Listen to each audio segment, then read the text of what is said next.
Wow, it looks absolutely stunning. What a car.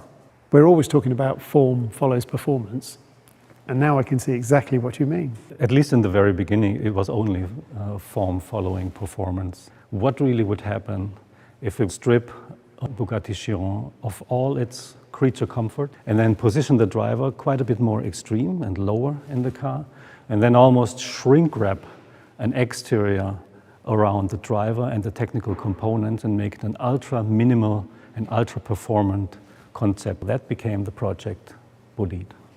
And then when I look at the frontal area of the car, actually all I can see now is form following performance. For the first time, we're streaming the air through the internal part, meaning inside of the front wheels around the main monocoque. So you can see that performance and aerodynamic development dominates the frontal appearance of the car.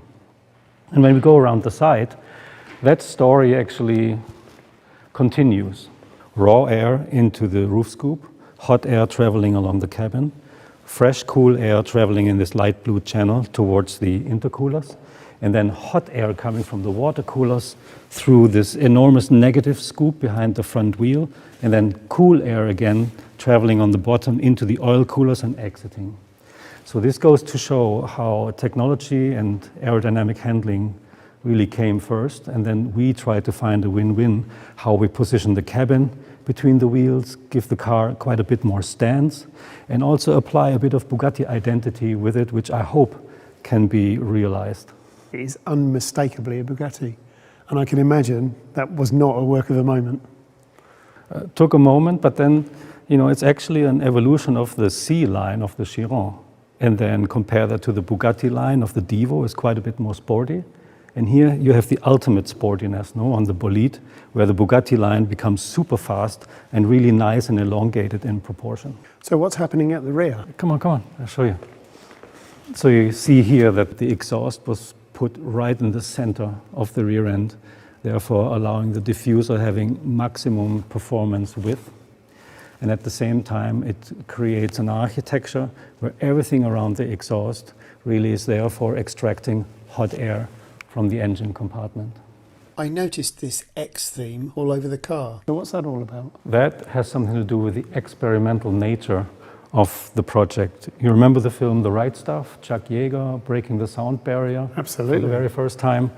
For us, this was a similar approach to this project. This experimental track-focused car with the X graphics all around. But I think the most prominent, you see that on the frontal area. Now this remains probably my favorite view. You see the fuselage really arriving at the crash box, and everything ends with the Bugatti horseshoe here in the front.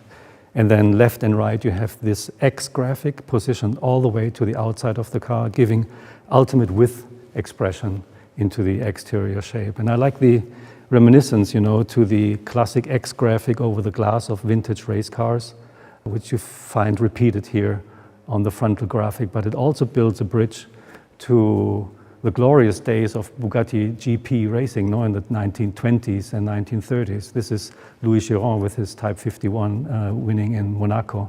And I think it's a wonderful analogy between the secret of success in those days, which was unmistakably the power-to-weight ratio, but it's a similar feeling, and it creates a link that we like very much.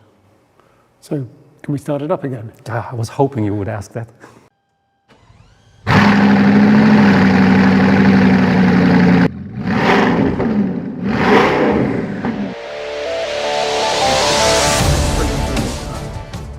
Hi Andy, and welcome back. So, can you tell me a bit about your experience with the car? Well, this project is as close as you can get to a real race car. I thoroughly enjoyed the opportunity. It's a great project. Well done, Bugatti. Thank you very much. We always value your feedback. It's very important to us. Ladies and gentlemen, in my eyes, Bugatti always was and still is striving for perfection. So at the end of the day, it comes down to the fact that we have to exceed the dream of our customers and our fans. The Bugatti Bolide is benchmark for what is technologically possible today. And thanks to the dedication of the Bugatti team, this result could be achieved. And also the dedication to their jobs in general is enabling us so far to achieve another record year in the year 2020, and this despite COVID-19. And I have to say that this car is really a dream. The Bugatti Bolide. Vive la marque!